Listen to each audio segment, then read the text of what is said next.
Welcome to the channel.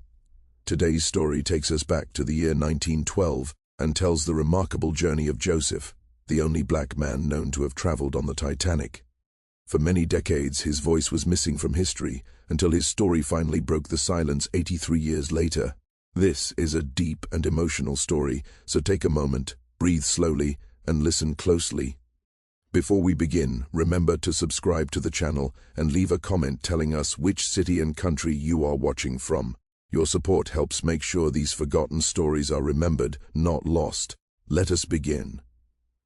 On the night of April 14, 1912, the largest ship ever built was moving across the North Atlantic at full speed. The sea was calm, the sky was clear, and more than 2,000 people were sleeping peacefully, unaware that within hours, most of them would lose their lives. Among those passengers was a man whose story would stay hidden for nearly 100 years. His name was Joseph Faiple Marie Laros. He was 25 years old. He was a trained engineer. He spoke 3 languages fluently, and he was the only black man traveling aboard the RMS Titanic. Yet you have never heard his name in any film. You have never seen his face in any documentary. For 83 years, the world forgot that he ever existed, until his daughter, at the age of 84, chose to break the silence and tell the world what truly happened that night. This is a story of love, racism, sacrifice, and a promise that was never fulfilled. And it does not begin on a ship, but on a small Caribbean island, inside a home that smelled of coffee and sea salt. Joseph was born on May 26, 1886, in a coastal town called Cafisian in northern Haiti. At that time, Haiti was still recovering from many years of political unrest. But Joseph's family was different. They were not poor. They were not struggling to survive. His father was a former military officer with strong connections to the government. His mother, Usuzeli, came from a respected family with deep roots in Haiti's elite society. They lived in a house with wooden shutters and a garden full of tropical flowers. Joseph grew up hearing French spoken at the dinner table. His parents believed deeply in education. They believed knowledge was the one thing no one could ever take away from you. From a very young age, they saw that their son was special. Joseph was curious.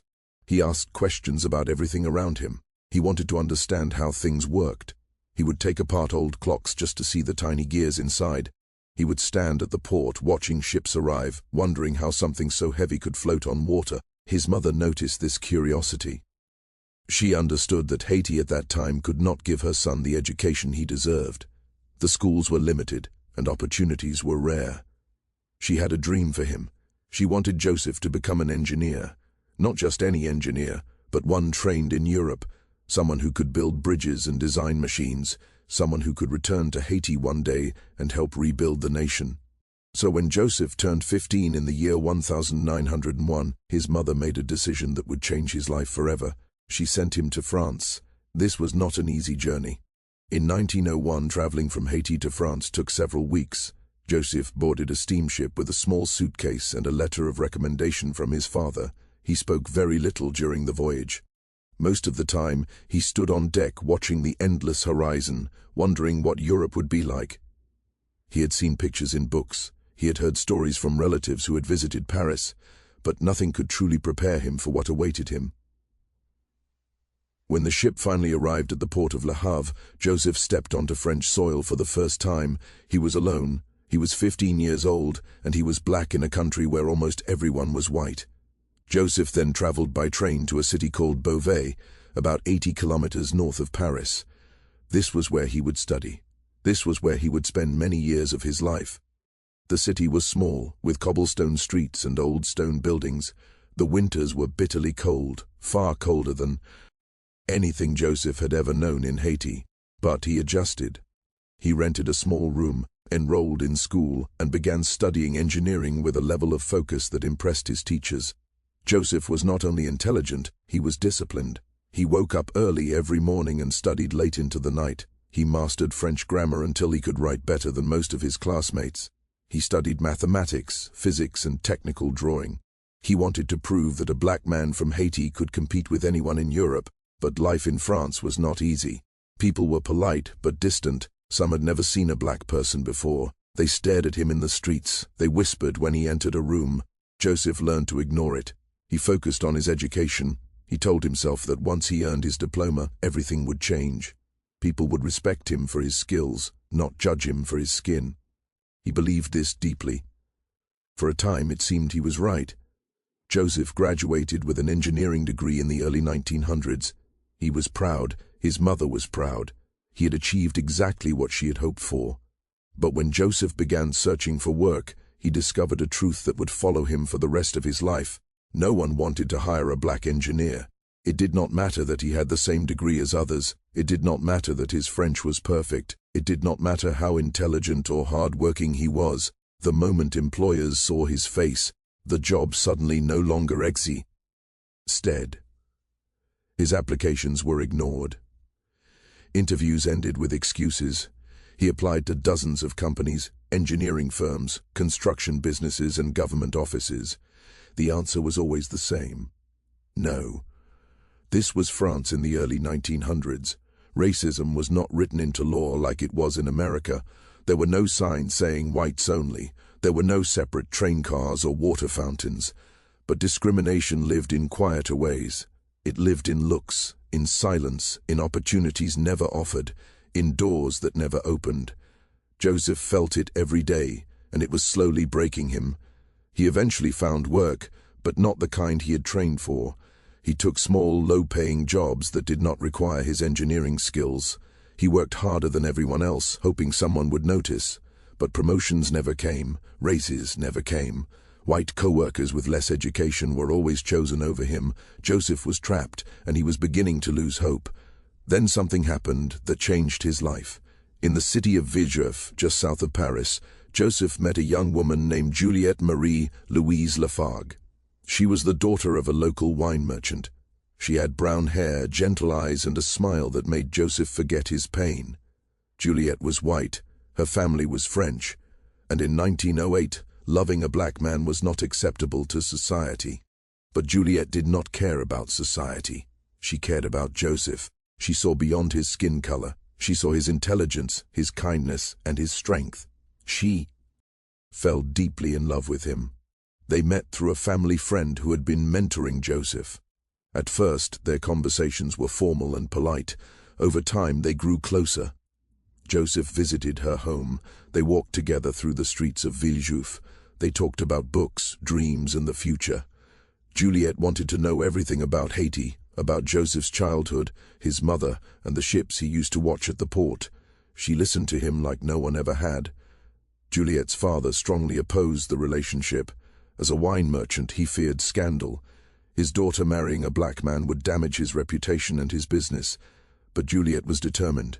She told her father she loved Joseph and would marry him with or without his approval. In the end, he gave in.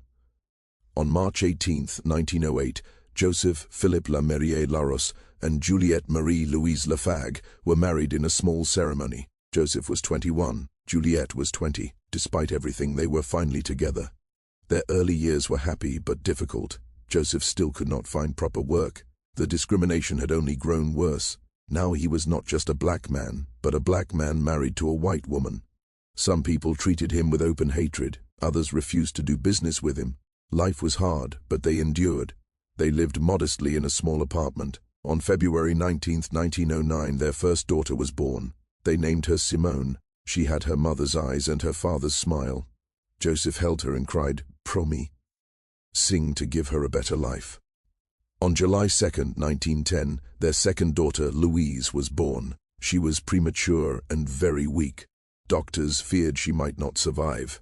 Joseph and Juliette stayed by her side, praying every day. Slowly, Louise grew stronger, but her health problems continued. She needed constant care and expensive treatment. Joseph worked long hours for little pay. Juliette cared for 2 small children while pregnant again. By early 1912, she was expecting their third child. This should have been joyful news, but Joseph was terrified. How could he support 3 children? Then he made a decision. They would return to Haiti. There, he would not be judged by his skin color. His education would matter. His family connections could help him build a real career. Juliette was afraid at first, but she trusted him. Joseph wrote to his mother. She was overjoyed and offered to buy the tickets. The family planned to travel aboard the SS France. But when Joseph learned that children were forced to eat separately, he refused. He would not leave his daughters alone. So he cancelled the tickets and chose another ship, the Titanic.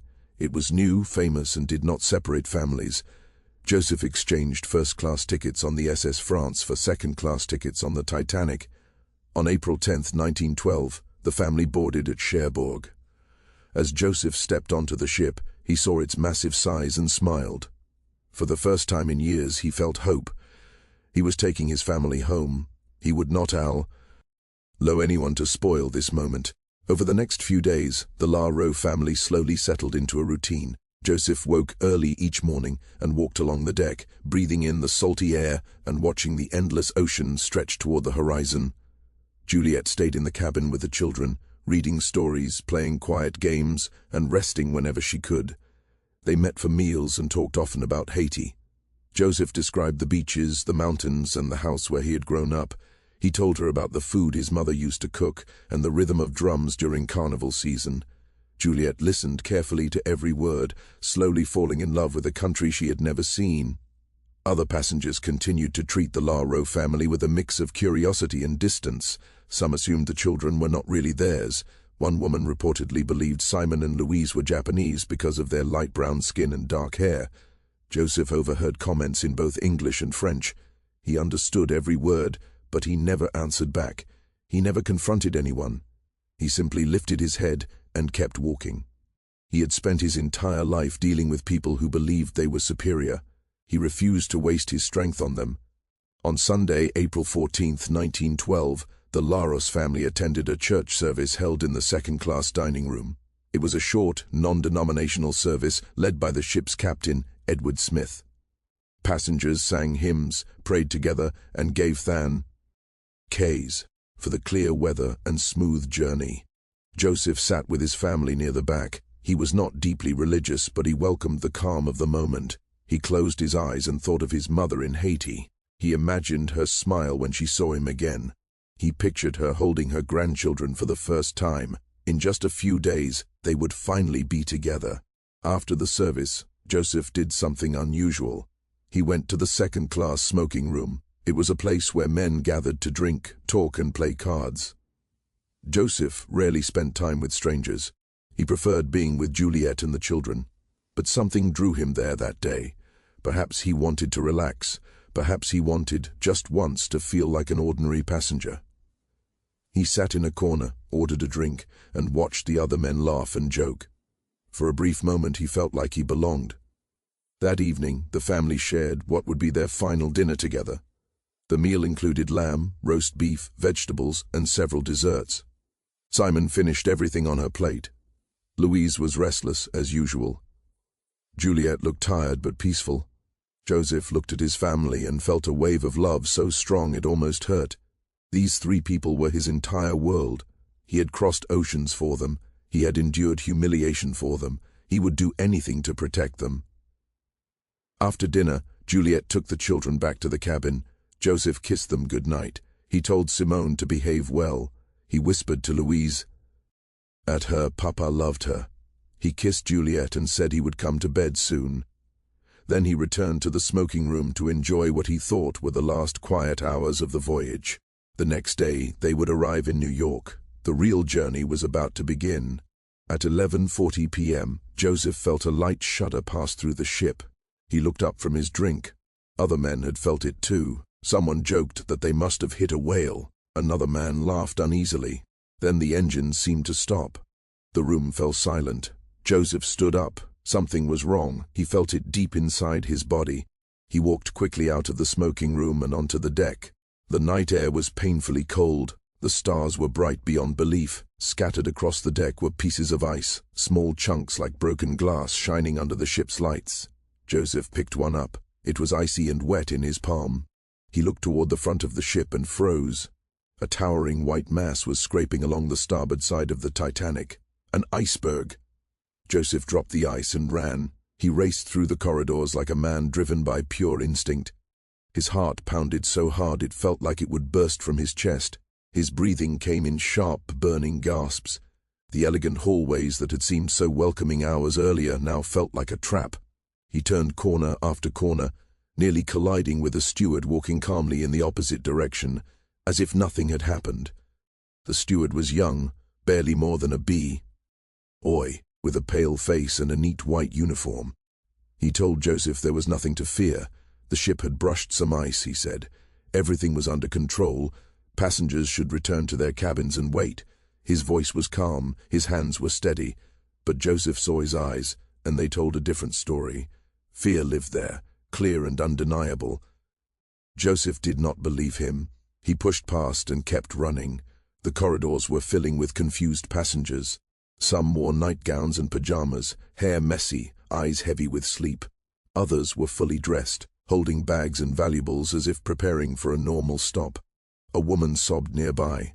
A child asked questions no one could answer. The lights flickered once, twice, then steadied. Joseph felt the floor tilt slightly beneath his feet, almost too gently to notice.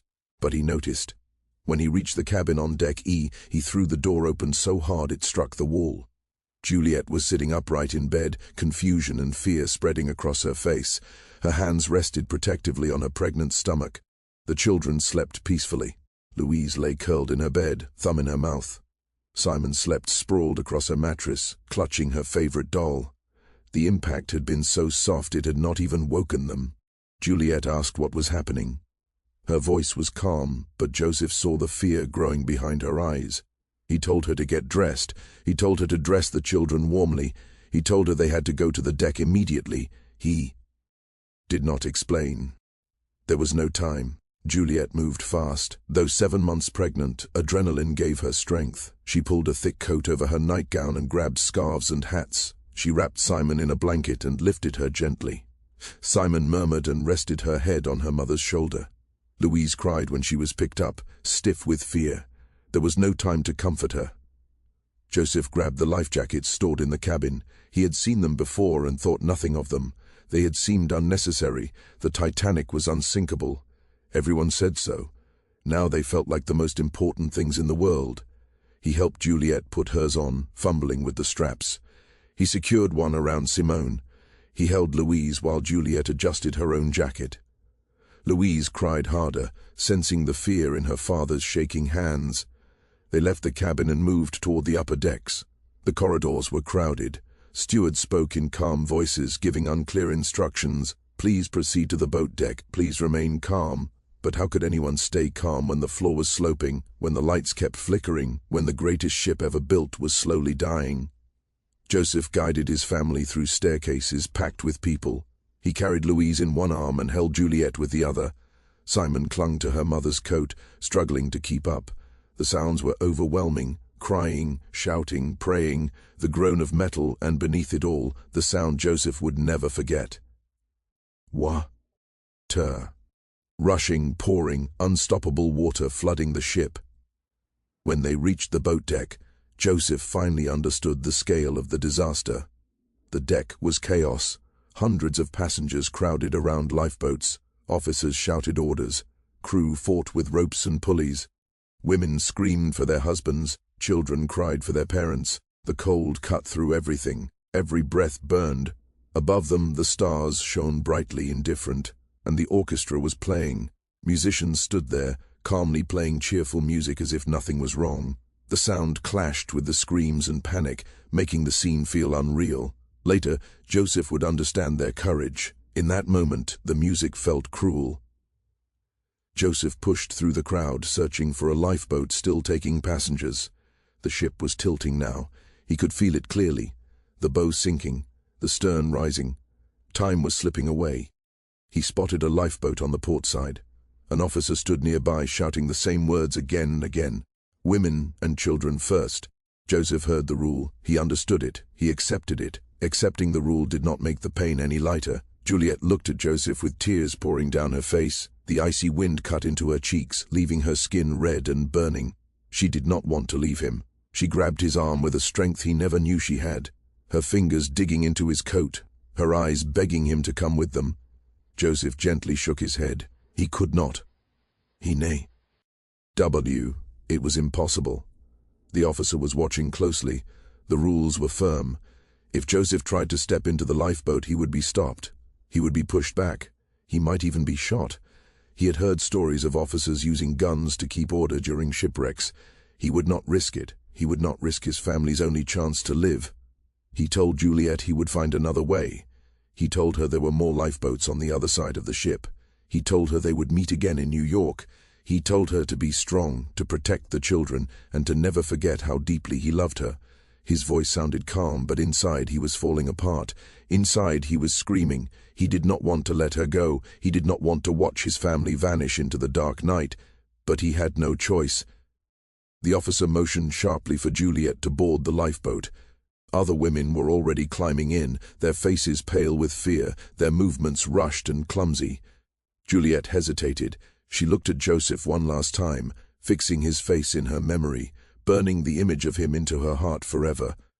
Joseph was holding Louise against his shoulder, the child's face pressed into his coat, her small body shaking from cold and fear. Simon stood between her parents, staring up at them with eyes that did not understand what was happening. Joseph passed Louise to Juliet. The moment was awkward, made difficult by the life jackets, the crowd, and the ship's movement. Louise cried loudly as she moved from her father's arms to her mother's. Joseph kissed her forehead, his lips lingering against her cold skin. He whispered that Papa loved her. He whispered that everything would be all right.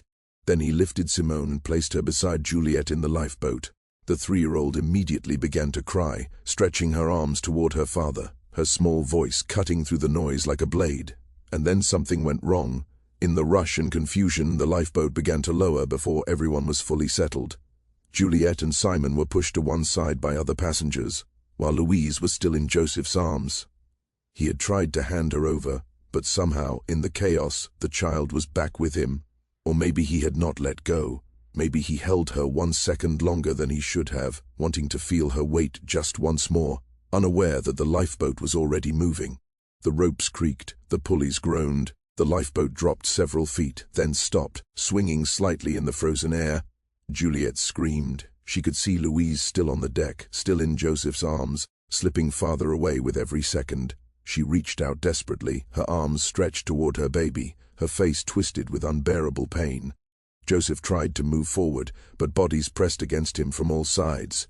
A crewman blocked his way, arms wide, his face hard and suspicious. The crewman saw a black man trying to reach the lifeboat and assumed the worst. He believed Joseph was trying to board. He believed Joseph was trying to steal a place meant for women and children. He did not see a father trying to reunite his family. He saw danger. Joseph shouted and begged. He pointed at Juliet in the lifeboat. He pointed at Louise in his arms. He said, "That is her mother. This is her child. Please let me give her the baby." But the crewman did not move. He did not listen. Time was slipping away. The lifeboat was going down, and Louise was still on the sinking ship. In that moment, Joseph made a decision that would haunt Juliet for the rest of her life. He turned to a woman standing beside him, a stranger he had never met and would never see again, and placed Louise into her arms. The woman gasped in shock, confused by what was happening. Joseph did not pause. He begged her to pass the baby to the lifeboat. He pointed toward Juliet, whose cries were now louder than the chaos around them. "That is her mother," he said. "Please, please give her the baby. Save my daughter." The woman looked down at the crying child. She looked at the lifeboat sinking into the darkness. She looked at the man before her, tears streaming down his face. Then she acted. She leaned over the railing and passed Louise to another passenger below. That person passed her to another, and then another, a chain of strangers joined by a single purpose. At last, Louise reached Juliet's outstretched arms. Mother and daughter were reunited. The lifeboat continued its descent. Joseph stood at the railing and watched his family fade into the darkness. The lifeboat struck the water with a loud splash that echoed across the silent sea. Oars dipped into the black water, pulling the boat away from the dying ship. Joseph could still see Juliet's face in the dim light, growing smaller as distance grew between them. Their eyes met one final time. She was crying, clutching both daughters tightly, one in each arm, as if she could shield them from the world itself. Her lips moved. He could not hear her words, but he understood. She was telling him she loved him. She was telling him to live. Joseph lifted his hand and waved. He forced himself to smile. He wanted her last memory of him to be that smile. He did not want her to see the fear in his heart. He did not want her to know that he had already accepted what was coming. The lifeboat vanished into the night. Joseph remained at the railing, unmoving, his hands gripping the frozen metal. The Titanic was tilting sharply now. Water poured into the lower decks through deep wounds in the hull. The bows sank lower. The stern rose higher. The ship was dying. Around him, madness ruled. Passengers ran in all directions, searching for lifeboats that were already gone. Officers fired guns into the air. Men leapt into the freezing sea. The orchestra had fallen silent. The lights flickered again and again, casting long shadows across the deck. Screams filled the air, raw and endless. Joseph walked back toward the second-class smoking room. He did not know why. Perhaps he wanted something familiar. Perhaps he wanted quiet. Perhaps he simply needed a place to sit and think. The room was almost empty. A few men sat drinking, playing cards, waiting. They knew there were not enough lifeboats. They knew the water would kill them in minutes, so they drank, and they waited. Joseph sat in the same chair as before, the same chair where he had dreamed of Haiti, the same chair where he had imagined his mother's face. He thought of Juliet. He thought of Simon and Louise. He thought of the child Juliet was carrying, the baby who would never know its father. He thought of his mother, who would soon receive news that her son was gone. He thought of everything he would never do, never see, never share. 25 years. That was all he had lived. 25 years of struggle and fighting for every chance. He had crossed an ocean for education. He had worked harder than anyone else.